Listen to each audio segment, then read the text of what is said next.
From the Alex Trebek stage at Sony Picture Studios, this is Inside Jeopardy! Ah, Johnny. That's what I needed today. Hello. Welcome back to Inside Jeopardy, your exclusive and official podcast destination for all things happening in the world of Jeopardy. It is January the 29th. I'm almost at the end of dry January. Maybe that's why I'm so punchy. I walked into the studio and said I'm feeling pretty punchy today. Yes. Well, having been with you at the beginning of your dry January when we were at the Emmys, I'm excited for this month to end as well. For you, Michael. I've been dry, thank you. I am Michael Davies, joined here by the person, my long-suffering partner in Jeopardy and in Pod, Sarah Foss. Here we are, Michael. As you mentioned, it's the end of January nearly, and that means February is upon us, and we've been talking about it for months. That means the TOC is upon us. 27 champions coming back for a chance at a spot in Masters, and really just ultimate bragging rights, saying for the rest of your life, I'm a Tournament of Champions winner. Yeah, including celebrity champion Ike Barinholtz coming back, the first celebrity to compete in the TOC. He's coming in with humility. He's coming in with very low expectations of his own performance, and he's just excited to meet all the other players. Yes, he obviously loved the chance to win Celebrity Jeopardy, but he's excited to, like you said, just be among He's a fan. his fellow peers, and that's all going to kick off in just a week, which is hard to believe. But right now on the pod, we've got a lot in store for our listeners. You know, last week we wrapped up the quarterfinals for the Champions Wild Card, and of course, our Celebrity Jeopardy Championship came to that very exciting conclusion. Lisa and Walter being crowned our winner after a fantastic final game against Mo Rocca and Katie Nolan. We're actually going to talk with Lisa Ann a little later in the pod about that come-from-behind victory. Can't wait to catch up with her. But first, it's time to take a look back at this week in Jeopardy history.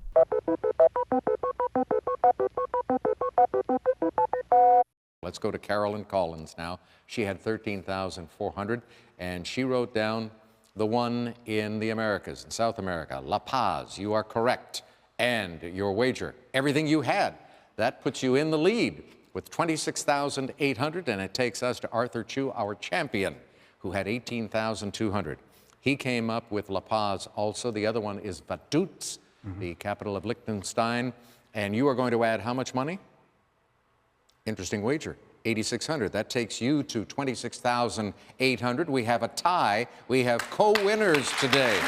Arthur Chu has a two-day total of 64,000. Carolyn Collins has 26,800. And both of them come back to play again tomorrow. Going to be exciting. Come and join us. So long. Yes, it was this week back in season 30 when Arthur Chu made his debut on the Alex Trebek stage. He kicked off his run earning over $30,000, but it was his second game that you just heard the clip from that may be the most memorable of all. It resulted in a tie between Arthur and his fellow competitor, Carolyn Collins. Now, back then, we didn't have our current tiebreaker rule in place, so they both came back the next day as co-champions.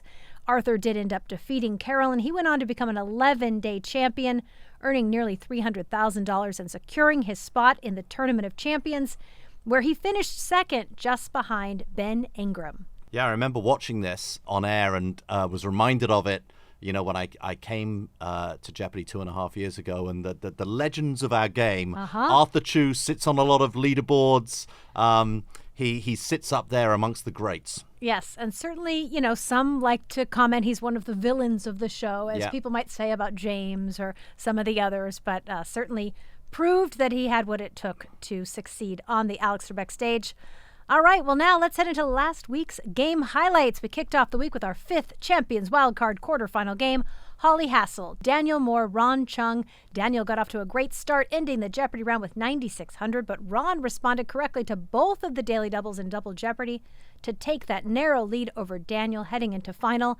It was a triple stumper, and therefore Ron protected his lead. Ken actually asked Ron about this in the post-game chat. You know, he said, were you looking for those daily doubles? And Ron joked, no, I was a little scared to get them, to be honest. I knew I had to try to find them, but I didn't like it. Yeah, lots of talk online about their final Jeopardy wagers. But I think one thing you've got to understand is that during elite competition amongst these players, they always assume that their fellow competitors are going to get it right. Obviously, had they wagered less, they could have gotten the win, but they're always assuming that their fellow players are going to get it right. Yep, that's a Jeopardy champion for you, or at least a Jeopardy player. And now, a quick word from our sponsor. Selling a little or a lot? Shopify helps you do your thing, however you cha-ching. Shopify is the global commerce platform that helps you sell at every stage of your business. From the launch your online shop stage to the first real-life store stage, all the way to the did we just hit 1 million orders stage? Shopify's there to help you grow. From their all-in-one e-commerce platform to their in-person point-of-sale system, wherever and whatever you're selling, Shopify's got you covered. Shopify powers 10% of all e-commerce in the US. Plus, they have the internet's best converting checkout, 36% better on average compared to other leading commerce platforms. What I love about Shopify is how simple they've made it to grow your business. You can manage inventory, track payments, and view real-time insights all in one place. Shopify is there to support your success every step of the way because businesses that grow with Shopify. Sign up for a $1 per month trial period at shopify.com/Jeopardy, all lowercase. Go to shopify.com/Jeopardy now to grow your business no matter what stage you're in. Shopify.com/Jeopardy. Now, back to Inside Jeopardy. Well, moving on to Tuesday's matchup between Robbie Ramirez, Lynn DeVito, and Zanny Brown. Zanny, right off the heels of her second chance victory, was on fire in the Jeopardy round, ending with $11,400 and a huge lead. But Robbie came roaring back in Double Jeopardy, and then he held the lead until he missed that big $5,800 daily double. But then Zanny missed a $3,000 daily double to give the lead back to Robbie, which he carried into final. And there he was able to come up with the correct response. Zanny was not, so it was Robbie who advanced to the finals. I don't know if everyone listening can recall Robbie, but he's a pretty tall contestant. And as Ken stood next to him in those host picks that he does, he joked, "But Gandalf, how do we get the rings to Mordor?" And it was just a classic Ken moment that you didn't get to see at home, but really did kind of capture what it looked like in that height difference moment. Well, on Wednesday, we saw Dylan Hupp, Lloyd C., and Kelly Berry take the stage. Lloyd took a small lead into Double Jeopardy, continued to build on it, but Dylan found the first daily double and scored $5,000 to close the gap. Lloyd nearly earned a runaway by the end of the round, but Dylan was able to come within striking distance. After another triple stumper, Lloyd's minimal wager allowed him to take the win and secure his spot in the semifinals. He had an impressive 30 correct responses in that game, Michael, and that's tying only Juveria in Champions Wildcard for that many correct responses. Yeah, whenever we see a 30 in any form of the game, we're impressed. When it's against elite competition, it's even more impressive. Yes, and I always think our writers are impressive, but this board in the Jeopardy round, if you love Taylor Swift, you loved this board. We had Love Story, Our Song, Bad Blood, Shake It Off, We Are Never Ever Getting Back Together, and The Errors Tour. Yeah, there's somebody who works on our show who's a massive Taylor Swift fan. I'm just trying to remember exactly. Could she who it be is. in this room? Yeah, a certain could be producer podcast Alexa. producer? I don't know. But you know what? She's turned me into a Swiftie. So you've got another fan, Taylor, because of Alexa in me. Moving on to Thursday with Johanna Stobarok, Connor Sears, and Alec Chow. All three players were neck and neck throughout the Jeopardy round. Connor and Alec battling back and forth in Double Jeopardy, but ultimately it was Alec who took a small lead in final over Connor, with Johanna in third place but still in contention. Alec, the only player to come up with the correct response in final. He's on to the semifinals. Now, this was another fun category in this game, questionable science in pop songs. Yep. Does every rose have its thorn? Does thunder only happen when it's raining? Are planets moving at the speed of light, like Coldplay says? And can you set fire to the rain? Yeah.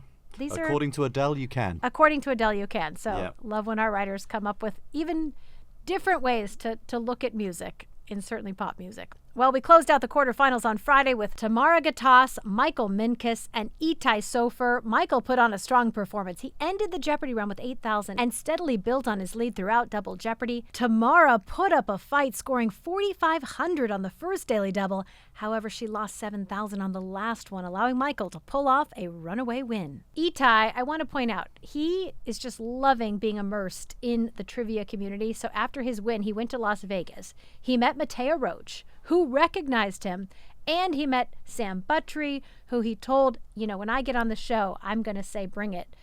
Unfortunately, it was actually Michael who got to say bring it on the last clue in the Jeopardy round. But, I love those run-ins with the fans of the show. Wow, there was a whole Vegas weekend for Jeopardy that I missed out on. Apparently, we didn't get an invite, Michael. Yeah, I don't see that as being a Matea town, but then but you never know. You never know. Well, now let's head back to Tuesday night in prime time for the Celebrity Jeopardy final. Wow, what a tight Jeopardy round with Mo taking a small lead into double Jeopardy. But then it was Lisa Ann who controlled the board until Katie found the first daily double in her namesake category, kinda rhymes with Katie, to close the gap. All three players continued to battle it out in Triple Jeopardy, but with the help of a $10,400 true daily double kind of close to the end, Mo took the lead into final with Katie just $1,600 behind. Lisa Ann trailing behind that. But Lisa Ann was the only player to come up with the correct response in final.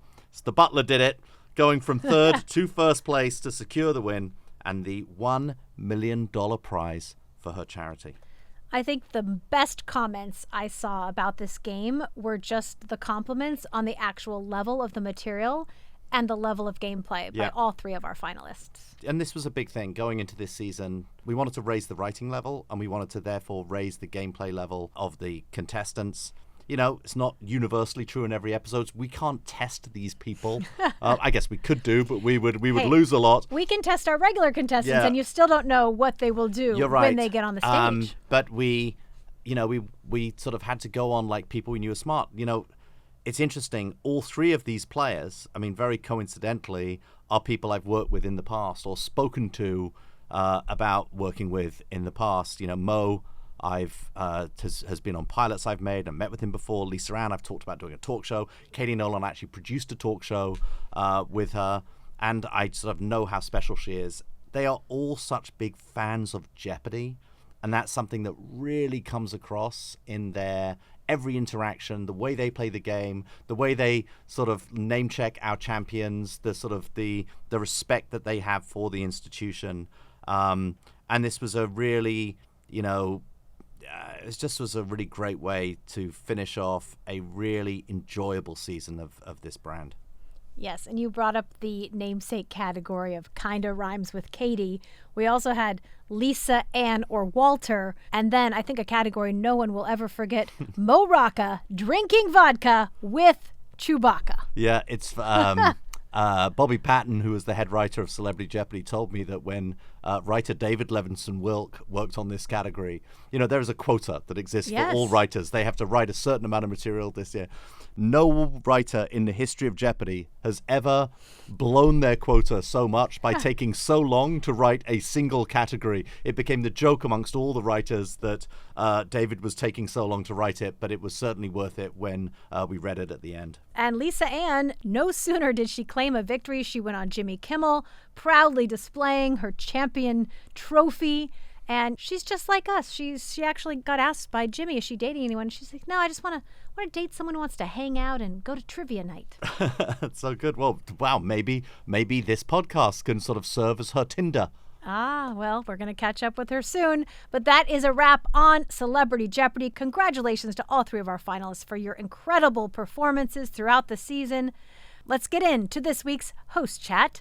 An audience member asked Ken, do you have a library card? I do. I have several library cards. That's a great question. I guess I don't know where they are because I just use my phone. But yeah, we were always big library users in my family. The kids love the library. My youngest kid is actually going to be an intern at the Seattle Public Library starting next month. So, are you a librarian, ma'am? My mom was an elementary school librarian. You are a hero. Thank you to all librarians for what they do. Welcome to Jeopardy! So he talks about all of his now being digital. Do you have any hard copy library cards anymore, Michael? I still have a hard copy library card for the Bridgehampton Library in Bridgehampton, New York. It's a beautiful little library right there on Main Street, and I go in there with my library card. It's one of my favorite possessions is my library card. Yeah, I think it says a lot about you. We have one as well, only because my children, they can't have a credit card, but I tell them, you can have a library card, so that works.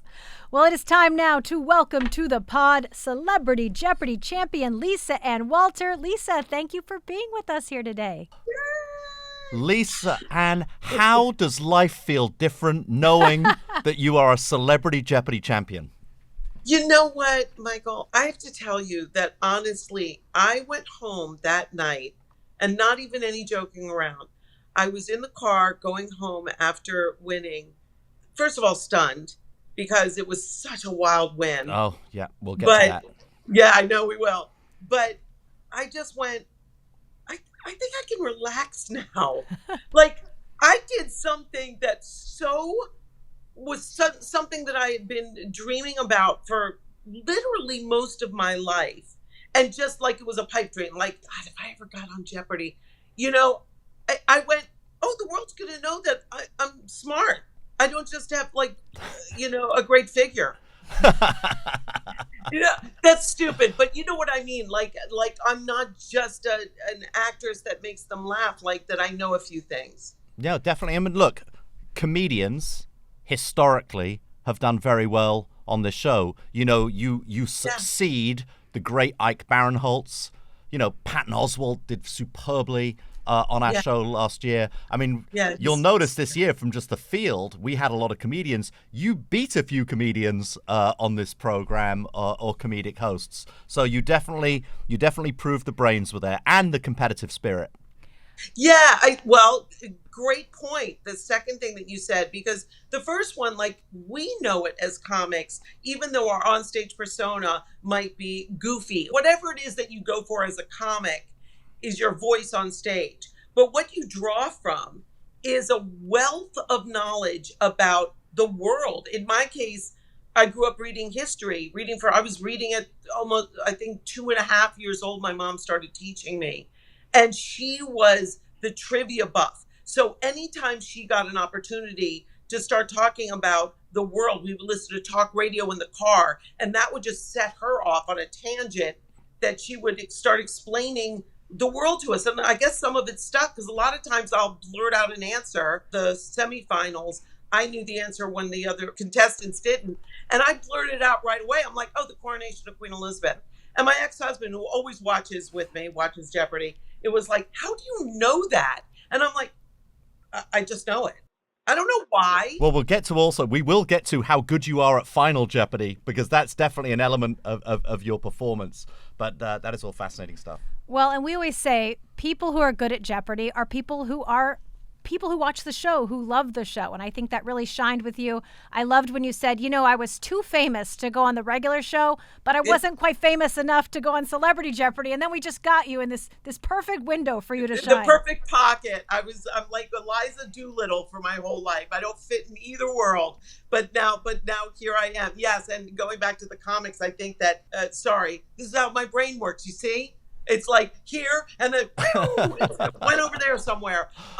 Comics know a whole bunch about a whole bunch of different things, and we pull from it. So that's why I think we tend to be, even though people don't realize it, we tend to be smarter. But the competition is because we're one person on the stage and we have to win. Like, you can't let hecklers win over you. You have to win when you're on stage. So we tend to be pretty competitive, I think. Yeah, and look, very astute. And like your fellow finalists, Mo and Katie Nolan, you are an enormous fan of the television program. You've watched the program for years. You talked about watching it with your mother. So talk more about that experience, the difference of watching it and then playing it on the stage. Okay, well, first of all, the watching of it, since I was a kid and I would stay home sick from school, they'd re-air it, although it always came on. From my memory, it always came on in the evening. I think when you watch that show, when you watch Jeopardy, as opposed to other game shows, which are fun, and I enjoyed watching those over the years too, but they don't have the gravitas. There's not the respect associated with it. I mean, believe me, when I walked on the set here and people are like, oh my God, you're a Jeopardy, at this point, semifinalist. The respect that comes with it, it's like, oh, you're really smart then. And so it's just a connection. And I think it taught me a lot. There was something that happened in my house a couple nights ago, and I gave the answer. And it was something that I learned watching Jeopardy at just the past week. And they said, how do you know that? And I said, well, this one was from Jeopardy. Like that one I can pinpoint because I just watched it. So I think over the years, you get so familiar with the playing of the game and kind of the differences of the categories. So that part, when you get on the stage, gives you a little leg up if you've been a long time watcher and what the categories can be.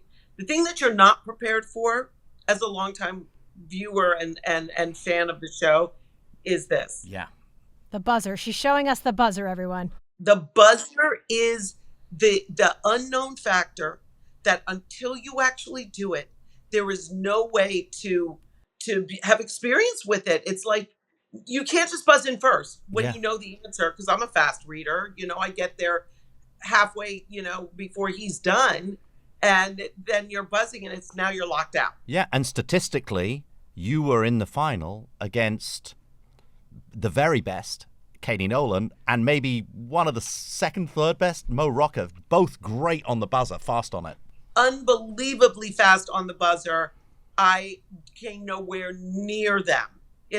I don't know, Katie Nolan must be an athlete herself, because that fast twitch muscle thing she's got. Woo! I think it's video games. I think she will admit it's from playing Spider-Man video games a lot. Well, and you admitted it would take you into like the double Jeopardy round is when you would kind of start feeling your mojo on the buzzer. I think you said you tried to sprinkle some holy water or something on it in between breaks. I actually did. Y'all are gonna think I'm kidding, but a friend of mine in Florida sent me some holy water from Lourdes, and I put some on my hand. I'm not saying to everybody that's what you should do. I'm just saying that for me, maybe I connected it with, okay, now I have luck. Well, and you mentioned, I saw it on Jeopardy, so of course I knew it. I have to thank Jeopardy. But that's what sets you apart, Lisa Ann. It's not only hearing something, but it's retaining that knowledge. And that is what makes a great Jeopardy champion. Because you're genuinely interested in so many different things that, all of us remember things we're interested in. But the fact that you heard it and retained it, I just don't want you to have that as a throwaway, because not everyone watches Jeopardy. I'm on the stage sometimes and I don't remember everything that I saw or heard. Well, thank you. That is very nice of you. And yes, I think you hit the nail on the head. I do remember things, but there are things that I've heard several times, many times, and I still don't remember it because I never really got it. I didn't keep it because, as you say, I wasn't as interested in it. The stuff that I'm interested in, the opera category, I might not have rung in first but I knew every single one because my father, the physicist from NASA, was an opera fan. We listened to everything. So when you hear things, and the way my mother used to tell it to us in the car, it was like a story. And when I used to read history, which I did for fun, it was a story to me. It was like a movie. They were characters. So I think that's why I was so interested in it. Can I tell you the other thing that makes Celebrity Jeopardy champions, our elite Celebrity Jeopardy players and our elite Celebrity Jeopardy champions, what makes you so extraordinary is that, yes, you're doing the Jeopardy thing of retaining information and being super competitive and getting it on the buzzer and doing the math that you have to do on the Daily Double and doing the math that you have to do on Final. But you're also being entertainers at the same time. You're telling great stories. You're cracking jokes. You're being funny. You're doing all the other stuff. I mean, I should say, Lisa Ann, the first time we ever spoke to each other, the first time we met was because I was passionately chasing you to do a talk show because I think you are like once Abbott Elementary is done, once we get to this, I still think you are like the great late night talk show host in waiting. But you are doing all of that at the same time, which I thank you for as a producer, to have you up on stage and you leading, and then Katie and Mo, and being so funny and entertaining at the point that you're playing this very competitive, tense game. Oh, you are, first of all, thank you. Not just for those lovely compliments. I mean, I think that is who I am. If I'm in a room and there's an audience, I'm going to try to entertain because I'm deeply needy in that way. But I want to entertain. I want to make them happy. I want to make people laugh and have them enjoy it. And that's why we're doing the show. And also, of course, to raise money for the charity. So, that makes me feel good when people are laughing and enjoying themselves. But to say, like, you're suited for a talk show, a late night talk show in particular, that was my goal. That was what I wanted to do before. I think it was when Joan Rivers was the only woman to have one. I was like, why are they just giving up? They have a woman for like a week and a half and they're like, oh, we're good now. But I remember very well us meeting and talking about doing something together. And we wound up at the end of a very long meeting, I think it was several hours, with some other people. And we were in the lobby of some hotel in Beverly Hills, and we just kept on talking for hours because I thought you were fascinating. And that's the thing, is that I think when you're interested in people, and that's what the talk show thing comes into, the entertainer thing comes in. When I'm talking to people, even though I love to talk, I was a radio host for 3 years. I could talk for 3 hours. I don't need backup. But I want to learn from people. Like, I want to hear what your world is, what you do for a living, where you're from, and what do they eat there? You know, I think that's part of it too, is just loving to learn. All right, well, I want to take it into the game, Lisa Ann. You had been waiting all these years to play Jeopardy! You come into the quarterfinals, you're up against Brian Baumgartner and Timothy Simons, and you pull off a runaway. You head into Final Jeopardy! It doesn't even matter if you come up with a correct response, but you do. And you're a champion forever. You're a Jeopardy! Champion. And I was fine with that. I was like, okay, I'm good now. I won one. I'm happy. I thought that it was crazy because at the beginning, as you say, I didn't figure out the button until I think maybe halfway through the second round. And then there were just a couple of real kind of lucky, I think a daily double. And then Tim got one wrong, but it helped me. I want to say it was Boris Pores. Yes. Yeah. So he said Boris Poor. I would never have remembered Boris. I'm sorry, Dad, but I wouldn't have remembered Boris. But I knew it had to run. That's where the historic gameplay comes in. So that's what gave me Boris Poor. So I think there were a couple of lucky things that gave me that runaway.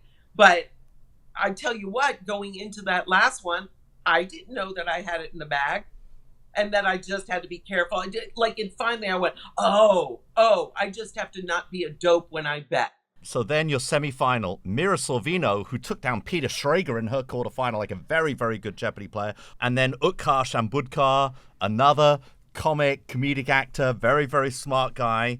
And once again, Triple Jeopardy, the daily doubles, that's where you come into your own. Yeah, it was wild because, there's a time in my head where I'm super competitive and I'm like, oh God, she's pulling ahead. And then I know that if I panic, that's what's going to block me. It's going to get in the way instead of just let the answer come and go with my first thought. Because there were times when I had a first thought and I knew it was right. And then I went, no, maybe it's this. And then I blurt out Chattanooga. And my girlfriend, my best friend, Elaine Hendricks, the mean girlfriend on The Parent Trap, she's texting me in real time going, you were just there. Chattanooga, she's from Tennessee. I was like, I know it was Nashville. I know it was. I second guessed myself. So I think you just have to kind of relax into it and let the gameplay happen. And that's what the later rounds were for me in that. But I did get to a point where I was like, you know what? It's okay. Mira Sorvino speaks Mandarin. Like, everybody knows she's a genius. If she wins, I'm not going to look like a jerk if Mira takes this one. Like, it'll be okay. Lisa, relax. It'll be okay. And once I relaxed, it was actually much better. Well, and you had that slight lead heading into Final Jeopardy. We reveal the category, and it's award-winning actresses. And of course, you're up next to an Oscar winner. And here comes the clue. Her 2019 Oscar win and 2021 Emmy win were both for portraying a British queen. You're thinking, wait, she's going to get this, but you know it, which was Olivia Colman. She doesn't know it, and you win. Unbelievable. And guess what? The first thought that popped into my mind on this one was Helen Mirren. But then I said, nope, she didn't win an Oscar recently. The Queen was years ago, and I don't remember if she won, but I know Olivia Colman won for The Favorite. And then that brought me to, she was also in The Crown. So I thought Olivia Colman first for The Favorite, and then I knew I was right, but what did I know if they were going to get it right or wrong? Lucky. Well, not lucky. No. When you know the answer to final, as you proved you did again and again and again, it helps you. Post-game, you said two things that struck me. One, my mom would be so proud of me for being confident, having fun with it, and just going for it. That was obviously, clearly the emotion was written on your face and all the memories of watching with your mother. And then this wonderful interaction with Ken. Ken says, Lisa Ann, how will you prepare for the finals? You say, I'll be learning the capitals of everything in the entire world. And in the meantime, I hope to get a handsome husband like Mira has. Ken says, I wish you luck in both pursuits. I just want to know, is Ken single? Well, he's married to his high school sweetheart, and they are still together today with their two beautiful children. Oh, well. I know. Well, I'm glad Just they about. made it. Yeah, they've made it. But, let's talk about Mira's husband, because her whole family was in the audience, and they are beautiful. Oh my God! Like they were. What's the line from Steel Magnolias? It's like they're carved out of cream cheese. I mean, they're all stunning. They're absolutely beautiful, and of course Mira is too. Lovely family. She's like, and they were all there. I literally looked out in the crowd like, why is my family not here? Why are they too busy to come to Mommy's Jeopardy? Yes, but then we knew you were coming back because, you know, you had a few minutes to revel in your semifinal win, and then, of course, you're headed to the finals. $1 million on the line. What was that time in between those two games like for you? It was hard. I was really excited. I was super excited. And, of course, thinking, what am I going to wear? By the way, bad choice. I picked a bad choice of what to wear. I picked a leather jacket, which looked great, but it doesn't breathe, and you're under the hot lights. And I was literally, I was not flop sweat. It was fake leather sweat. Yeah. And I was like, this was a bad choice for that entire round. But I was nervous in that I wanted to show well. I had no idea how the other two were going to play because I hadn't seen their game play yet, remember? So I didn't know what they were like to play against. I knew there were a couple of people that were super smart. And of course, I know, Mira from before. That's why I knew she was going to be hardy competition because we had done events together and I knew that she had all this history of education. But I didn't know what the other two were going to be like. And they were tougher than I imagined. I don't think you'd met Katie Nolan before. No. Had you met Mo Rocca before? No, but we have such kind of a similarity in our backgrounds that we exchanged information and we're going to get together the next time I'm in New York. He's a doll. Yeah. I know that Katie and Mo, having spoken to both of them since, just came into this with enormous respect for you, left with even more respect for you.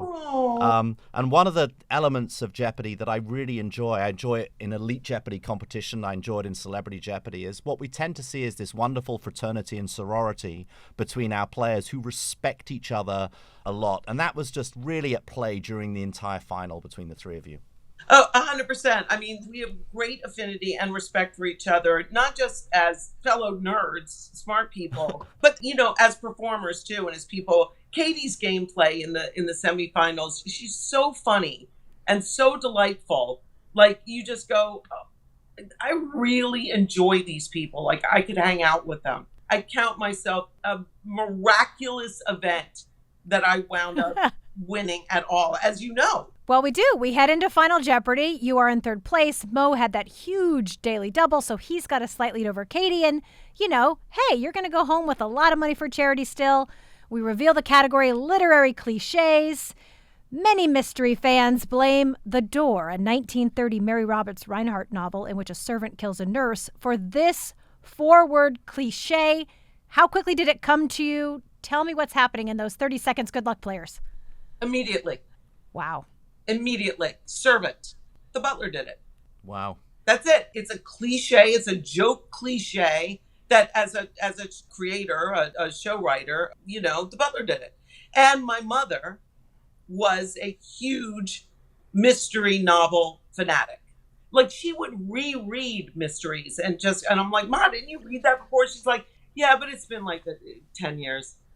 She would just read it again. So I think the combination, and that's actually made me very emotional because, I was very close to my mom and she passed right after we shot the pilot of Abbott. So she hasn't gotten to see the success for me. She was always worried about me because I'm a single mom raising 4 kids in Los Angeles. It's very expensive. And I wish that she could have seen some of this success. But on that one, everyone goes, oh, you feel them around you when they pass. I never have until Jeopardy, until Final Jeopardy. I mean, literally, it was like my mother saying to me, it's the butler did it. And then I went, okay, thanks, Mom. Well, the Alex Trebek stage is a very special, it's a magical place. It's I felt the presence of my own parents there occasionally. Really? So it's a really special place. I just want to take it back real quick to Final Jeopardy because it came to you so fast, but you were the only one who had the correct response. So in that moment, were you thinking, of course they got it right and Mo's taking this? Yep. 100%. 100%. There was not a second where I thought I've got it in the bag. And so I thought, oh, this was great. At least I'm acquitting myself well in the final Jeopardy. I'm not going to look like a dope. I got it right. And it was Katie first after me. And I went, oh, wow. And I was like, okay, Mo's going to get it. And then, no.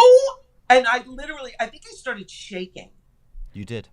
And I think you mouthed, I'm going to faint. I felt my knees got a little weak. Listen, I had to go back to my days as a pom-pom girl when we used to compete to remember to bend my knees a little bit so I didn't go down. And it was also the pleather. You had the pleather sweats going on. I had pleather sweats. The world started spinning. And I heard my mom's voice going, get it together. You also became emotional when you spoke afterwards about how much it meant to you to be able to support the Entertainment Community Fund. Yeah. This idea that all people who work in the entertainment community are rich and successful, it means so much to you to make that money for the fund and for the industry, for your colleagues and co-workers who mean so much to you. 100%. I've seen that some of the other people that played this season, because obviously the labor action is so hard on so many people. And as you say, people think of actors as all of the A-listers, and most actors are background and day players and people that are struggling to make a living wage, just even if they're working week after week, just like anybody. People are doing second jobs as, gig employees to keep their lives going. And of course, our business is no different. And the labor action made it really difficult. So we had a fund going for our Abbott crew that I gave all my residual money to. But this is for everybody. That Entertainment Community Fund is for IATSE, for all the people that do the rigging and the makeup and the lights and the, all of it, transportation, all the people that are out of work when we go down. It's really nice. They reached out with a little email, and they're going to have me come in and look at some of the programs that they're doing that this money can help. And they were real specific. They were like, this will provide housing for seniors for a year. All of our seniors that look to Entertainment Community, that $1 million will do that. So I know that you're getting ready to shoot Abbott Elementary. I know Yes. that you're so busy. Thank you for taking time for us. Thank you for taking time. Thank God we're all back to work and Hollywood, not back to normal. Hollywood will never be normal, but we're getting closer. There's really one final thing for me to do. I think you're aware that Ike Barinholtz will shortly be competing as celebrity champion. He is the first celebrity to ever compete within our Tournament of Champions. He'll be taping Tournament of Champions along with our regular Jeopardy winners. Oh, wow. Over the next few weeks. It is my honor to invite you. It's non-binding, Lisa Ann, but you as a celebrity Jeopardy champion are cordially and respectfully invited to appear in our next Tournament of Champions. We would love to have you there. No pressure. It is not a requirement. We're not going to hold back the check to your charity for it. But that's how much we think about the people who are able to win Celebrity Jeopardy. Oh, my God. Yeah. You just have really made my day. I'm terrified, but I'm going to say an immediate yes. It will be my honor to go on your Tournament of Champions and lose immediately to the best in the world. That sounds similar to what Ike said. That's very similar to what Ike said, but it's but we regard you as fantastic players. We see the stat. I know what a competitor you are. We feel you as part of the Jeopardy family, Lisa Ann, and you will be for us forever. Thank you for your years of watching. Thank you to your mother too. Thank you. And one thing that we love about the program is that so many people watch this program intergenerationally. So many grandparents and parents, raise their kids in front of this program, and that means that's not a bad thing about our brand. Our most experienced viewers are a wonderful thing about the Jeopardy brand. So thank you. We look forward to seeing you back.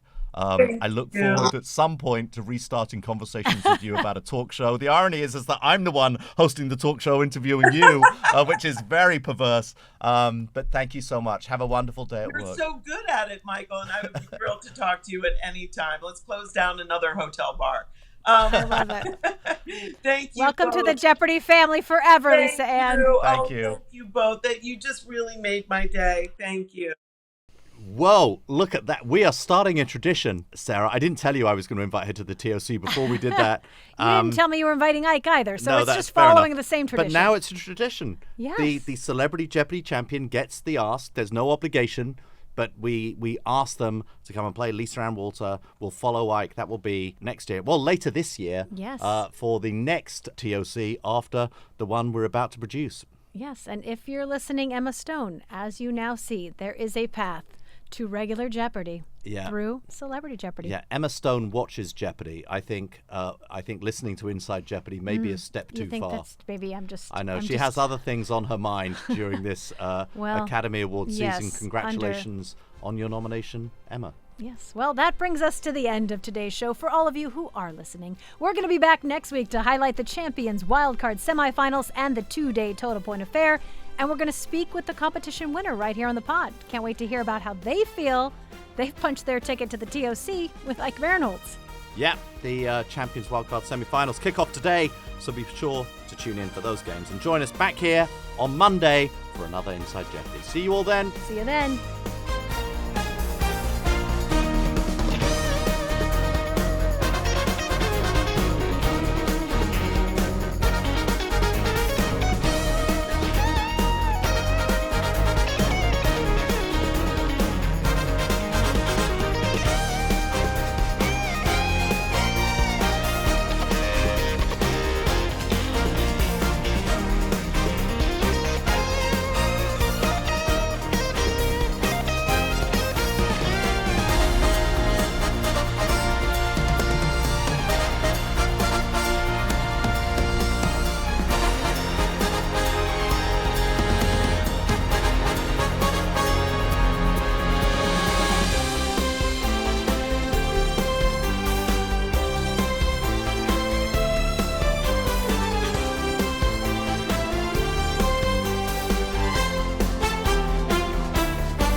For more great Jeopardy videos, Hit the subscribe button below.